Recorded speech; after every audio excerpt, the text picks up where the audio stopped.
Pertumbuhan ekonomi ditargetkan di tahun 2026 5,4% dengan potensi hingga 5,6%, dengan sektor prioritas adalah pertanian, industri manufaktur, digital, dan energi.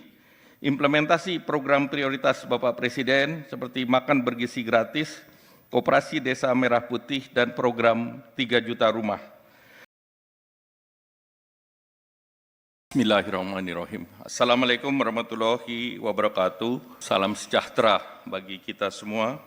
Om Swastiastu, Namo Buddhaya, salam kebajikan. Yang kita sama-sama hormati Bapak Presiden Republik Indonesia, Bapak Prabowo Subianto. Yang saya hormati para Menko, para Menteri, Kepala Lembaga dari Kabinet Merah Putih yang tanpa mengurangi rasa hormat tidak saya sebut satu persatu. Kepala OJK, Ketua Dewan Ekonomi Nasional, kemudian mewakili Gubernur Bank Indonesia, para dubes negara sahabat yang mewakili IMF, World Bank, ADB, OECD, para pimpinan asosiasi dunia usaha, para ekonom, lembaga riset akademisi, perwakilan perbankan, lembaga jasa keuangan, lembaga internasional termasuk dari rating agency.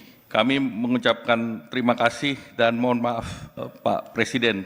The invitation is only less than 15 hours and all attend and we thank you for the attendance. Pertama, marilah kita panjatkan puji syukur kehadirat Tuhan Yang Maha Esa karena kita dapat berkumpul di agenda Indonesia Economic Outlook bersama Bapak Presiden di Gedung Danantara. Dan kami ucapkan terima kasih kepada CEO Danantara yang baru landing, Pak Rosan, beserta jajaran Danantara, Pak Doni Oskaria dan Pak Pandu dan tim dari Kemenko yang mempersiapkan acara ini.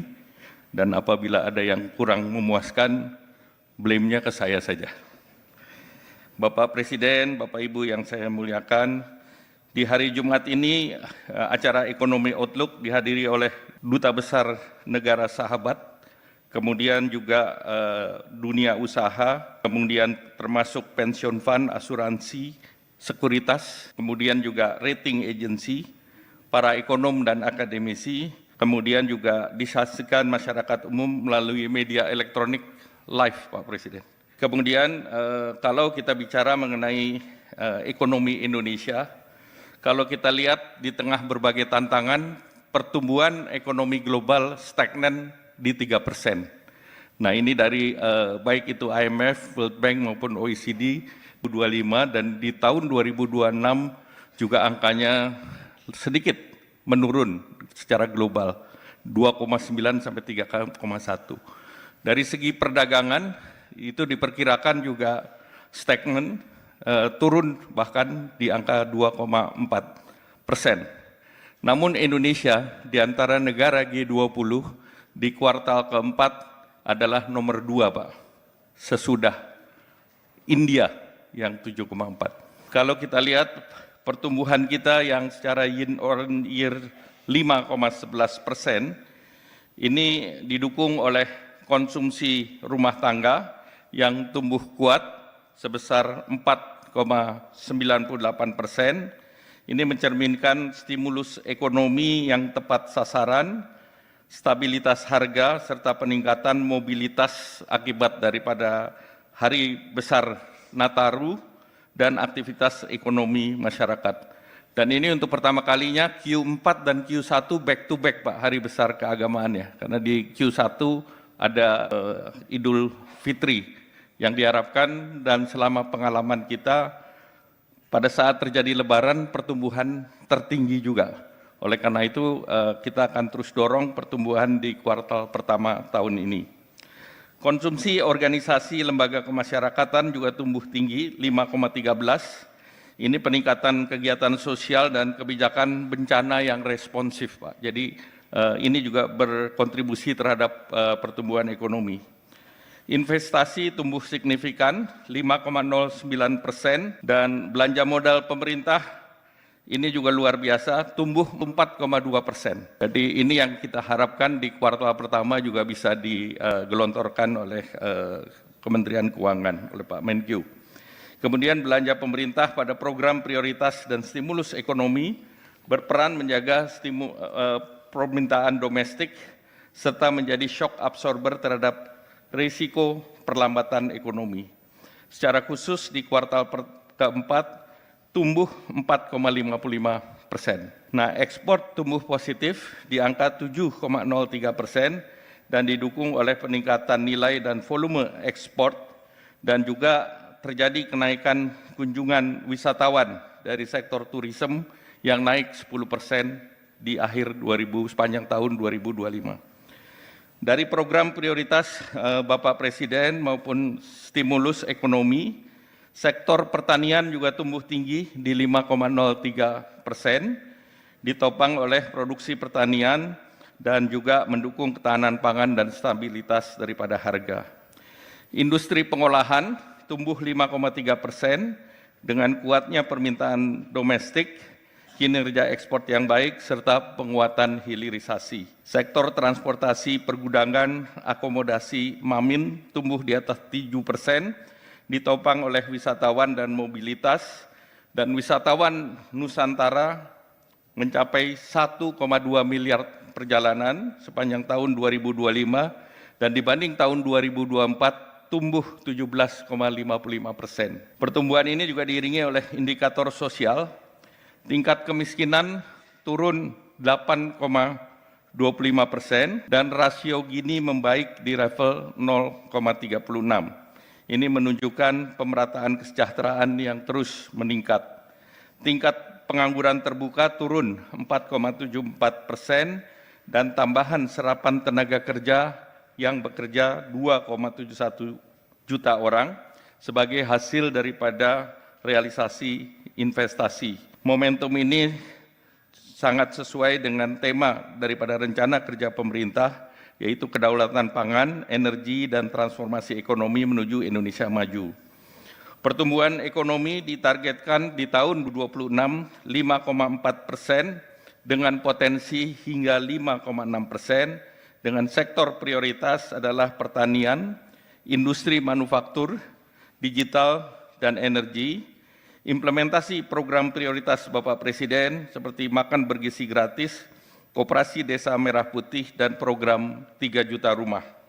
Diharapkan ini menjadi sumber pertumbuhan yang mampu menyerap tenaga kerja luas, akselerasi produktivitas, dan penggerak utama pendukung pembiayaan yang non-APBN diantaranya melalui Danantara. Sektor keuangan memiliki peran strategis terutama sebagai enabler, dan dalam hal ini pasar modal yang menjadi window keuangan saat ini kembali positif dan stabil, dan untuk itu rebound daripada pasar modal dalam minggu ini. Dan agenda reformasi pasar modal antara lain peningkatan daripada saham yang beredar di publik dari 7,5 menjadi 15%, sehingga pasar menjadi lebih liquid, transparansi pemegang saham terutama yang di bawah 5%. Nah, ini yang sangat diperlukan sehingga keterbukaan daripada kepemilikan menjadi sangat jelas, dan juga untuk menambah likuiditas, dana pensiun maupun asuransi itu dibuka dari hanya boleh invest 10% naik ke 20%, dan ini pada saham yang berkualitas ataupun saham aman seperti LQ45. Di sisi diplomasi ekonomi global dengan kepemimpinan Bapak Presiden, ini secara geopolitik kita membuka akses hampir seluruh pasar di dunia. Mulai dari EU SEPA yang akan membuat barang Indonesia 0% di tahun 2027, dan ini membuka akses pasar terhadap 14,7% PDB global, Indonesia Kanada SEPA, Indonesia Eurasia, IAEU, terhadap kawasan Eurasia. Kemudian juga dengan Inggris kemarin Economic Growth Partnership, jadi ini awal daripada FTA dengan Inggris, dan insya Allah dengan Amerika akan segera ditandatangani dalam waktu dekat. Bapak Presiden dan para undangan yang kami hormati, untuk mencapai target pertumbuhan yang diharapkan oleh Bapak Presiden yang menjadi target yaitu 8% pertumbuhan, kita perlu melakukan reformasi struktural secara terus-menerus, di mana seperti pesawat kita pernah mau take off di tahun 98 tetapi ada gangguan internasional. Nah sekarang kita akan take off dalam 2 tahun ke depan. Tentu mesin produksi baik itu belanja pemerintah maupun investasi pelaku usaha dan Danantara ini menjadi engine yang harus bergerak secara harmonis. Kemudian kebijakan yang juga terprediksi dan sistem keuangan baik bank maupun pasar finansial yang lebih dalam, dan mesin dari segi permintaan adalah belanja masyarakat dan ekspor. Dengan dibukanya ekspor ke banyak negara, di sektor tekstil saja kalau kita buka semua, dalam 10 tahun ke depan diperkirakan bisa meningkat 10 kali, Pak Presiden. Sehingga kesempatan kerja menjadi lebih tinggi. Nah, dengan adanya landasan yang kuat, yaitu investasi, birokrasi sederhana, penegakan hukum yang selalu dicanangkan oleh Bapak Presiden yang pasti, kita insya Allah negara ini bisa lepas landas. Demikian laporan saya, Bapak Presiden. Selanjutnya kami mohon berkenan Bapak Presiden untuk memberikan arahan sekaligus menyampaikan arahan dan dalam Indonesia Economic Outlook ini sebelum kita lanjutkan nanti dengan panelis. Demikian, terima kasih. Wassalamualaikum warahmatullahi wabarakatuh.